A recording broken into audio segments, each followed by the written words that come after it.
Invitación, muchas gracias a vosotros por interesaros también por la posibilidad de poder apoyar un plan B, que podamos construir un plan B entre todos.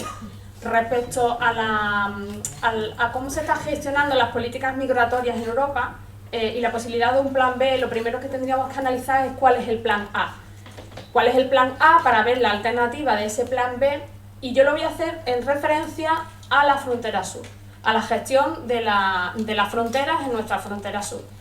Porque no tenemos que mirar tan lejos, no tenemos que irnos a lo que está pasando en la frontera de Grecia y Turquía, que no es exactamente una crisis de refugiados, sino una crisis de nuestros valores, y ahora veremos exactamente por qué, cuando eso mismo es lo que está pasando en la frontera sur desde hace bastantes años, y además somos los pioneros, somos unos alumnos aventajados en la exportación de las políticas que exactamente Europa está aplicando en Turquía con el acuerdo en Turquía. No miremos tan lejos, no nos escandalicemos por lo que pasa ahí, cuando en nuestra frontera, en Ceuta, en Melilla, Canarias, Andalucía, todas las islas que son soberanía española, lo que es nuestra frontera sur, está pasando eso y vulneraciones de derechos humanos continuas. Y otras políticas migratorias además son posibles, y si no son posibles es simplemente porque no interesa a determinados élites neoliberales que se apliquen. Lo que hemos hecho desde los años 90 en la gestión, en cuanto empiezan a llegar las primeras personas subsaharianas a nuestro suelo, siempre ha sido un control de los flujos, teniendo en cuenta un punto de vista de la seguridad, militarización, y cuando se ha pedido ayuda a Europa, solicitando pactos de Estado, siempre ha sido fijándonos en ese control y en la militarización de la frontera.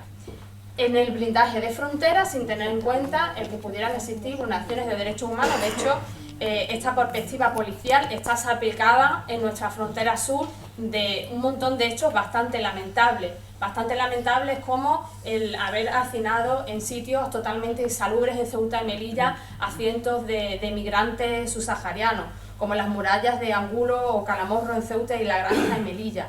Expulsiones irregulares vulnerando la normativa internacional, devoluciones de menores entregándolos a Marruecos sin ningún tipo de procedimiento, sedaciones, utilización de material que pone en riesgo la vida de las personas, como son las cuchillas, utilización de armamento real. Ha habido más de 15 muertos en las vallas con utilización de munición, os recordaréis el lamentable suceso disparando pelotas de gomas en el agua y demás.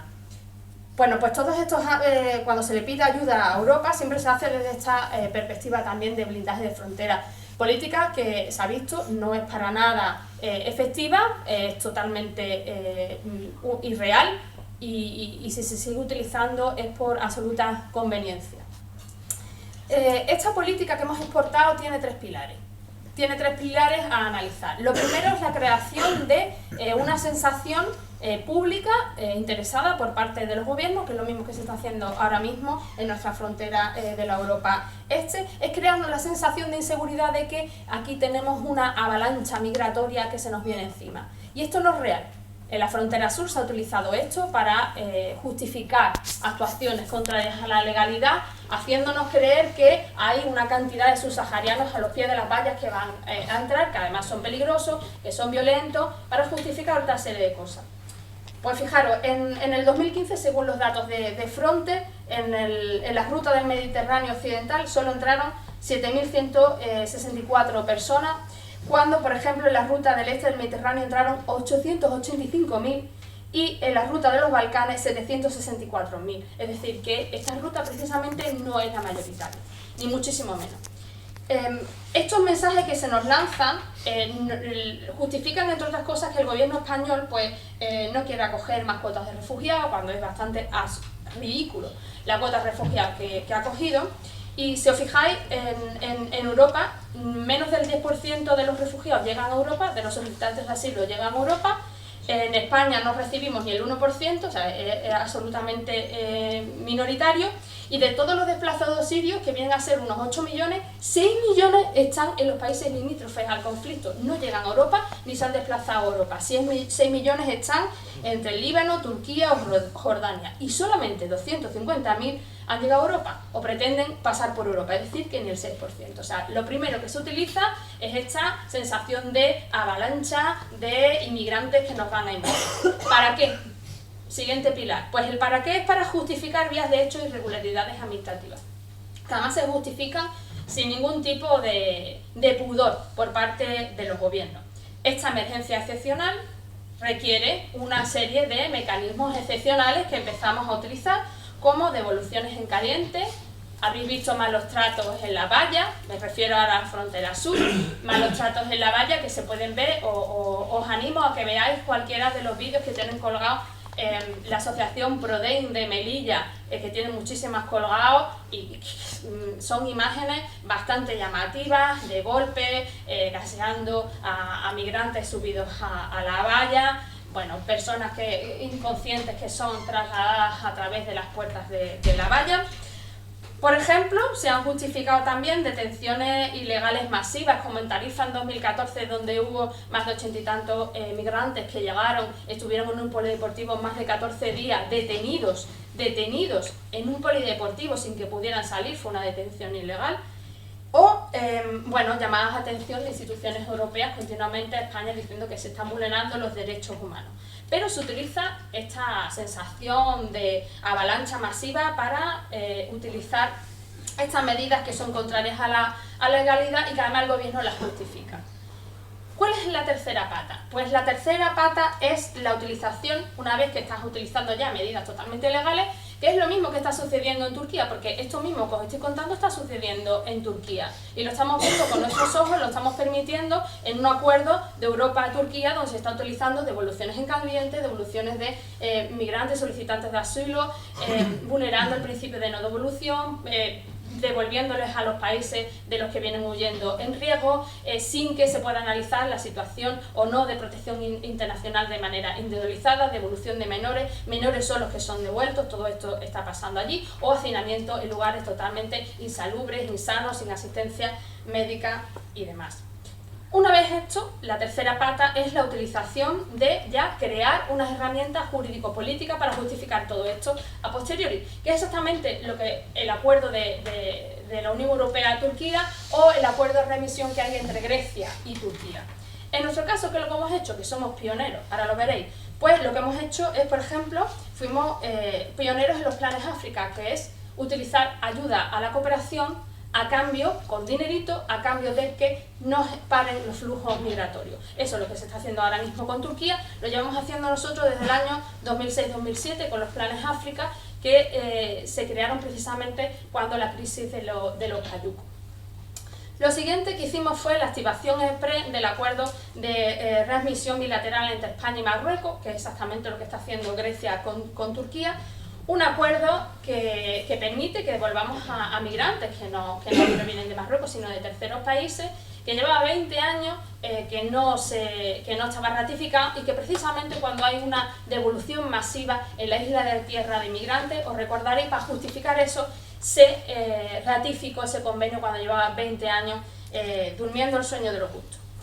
Y por último, se intenta legalizar las devoluciones en caliente a través de la reforma que hizo la ley Mordaza de la ley de extranjería, que ahora parece que las devoluciones que estamos haciendo a Turquía no son devoluciones en caliente, porque no se está analizando la situación individualizada de las personas que devolvemos, y además si Turquía los devuelve otra vez a Siria o a donde sea, parece que eso está justificado, no sabemos qué, porque es totalmente contrario a la normativa internacional. Es decir, que nosotros estamos haciendo lo mismo desde hace muchos años, no nos escandalicemos por lo que estamos siguiendo haciendo en Europa.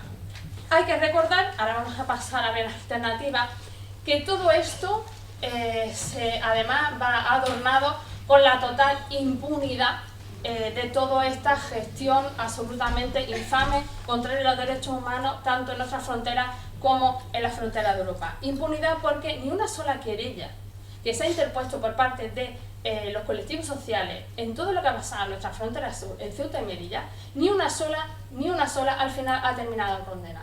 Se han terminado archivando o absolviendo tanto las denuncias que ha habido y querellas por devoluciones en caliente, por malos tratos, las detenciones ilegales en el polideportivo, incluso el atropello que hubo, os recordaréis, de una patrullera de la Guardia Civil en Canarias a una lancha y murieron varias personas, esa también se ha archivado.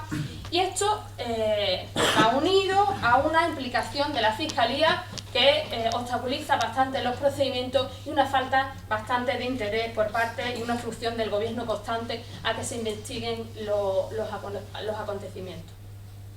Esta es la realidad de la gestión de la política migratoria en España y en Europa, lo que sería el plan A. ¿Cuál sería el plan B? Analizando el plan A, lo primero que tendríamos que poner para un plan B encima de la mesa es: tendríamos que trabajar en deconstruir este discurso hegemónico de las élites neoliberales que nos hacen entender que es posible que determinadas personas, por un riesgo para nosotros, no tengan derecho. Lo primero que hay que poner encima de la mesa es que los derechos humanos no entienden de papeles, los derechos humanos son para todos. Esa es la esencia a la que nos tenemos que agarrar y poner encima de la mesa. Lo siguiente es poner en valor las resistencias y los movimientos sociales. Esto es muy importante. Si realmente puede haber cambio es a través del empoderamiento de los movimientos y reforzar estos movimientos. Y sobre todo es muy importante escuchar a los migrantes y a los solicitantes de asilo. Muchas veces estamos gestionando cosas sin tenerlos en cuenta. Hay un protocolo de Dublín en el que estamos solicitando que se derogue, el protocolo de Dublín 3, que impide la libre circulación de las personas refugiadas, que muchas no quieren quedarse en el país por donde entran, o no quieren quedarse en España, quieren ir a otro sitio porque tienen vínculos familiares. Escuchemos. Sí, voy terminando. Esta política, está claro que este plan A no es efectivo. No es efectivo, pero hay que poner encima de la mesa que esto se sabe y que además se es consciente de que no es efectivo este plan A. Pero se quiere. ¿Por qué se quiere? Pues primero porque se quiere que entren las personas, pero que entren sin derechos. Porque toda esta militarización de la frontera genera muchísimos millones de euros. Es un gran negocio. Eso es lo primero que habría que analizar. Es un gran negocio en vallas, concertina, material de alta tecnología por todas partes.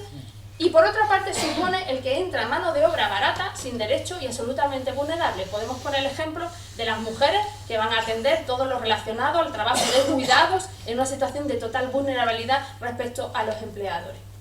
¿Qué alternativa, y ya voy terminando, qué alternativa tendríamos que poner encima de la mesa en un plan B respecto a las políticas migratorias diferentes en Europa, pero sobre todo en España, que tenemos nuestra frontera sur con grandes lagunas de derechos humanos desde hace muchísimos años?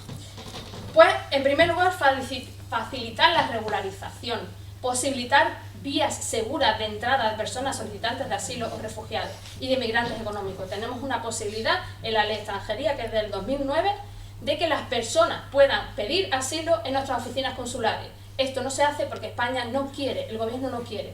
Se excusa en que esa ley no está reglamentada, no existe reglamentación, y no la han reglamentado porque no les ha dado la gana. Sería la mejor posibilidad para que las personas no tengan que buscar rutas inseguras a través de las mafias y jugándose la vida. Es fácil y además está en nuestra normativa.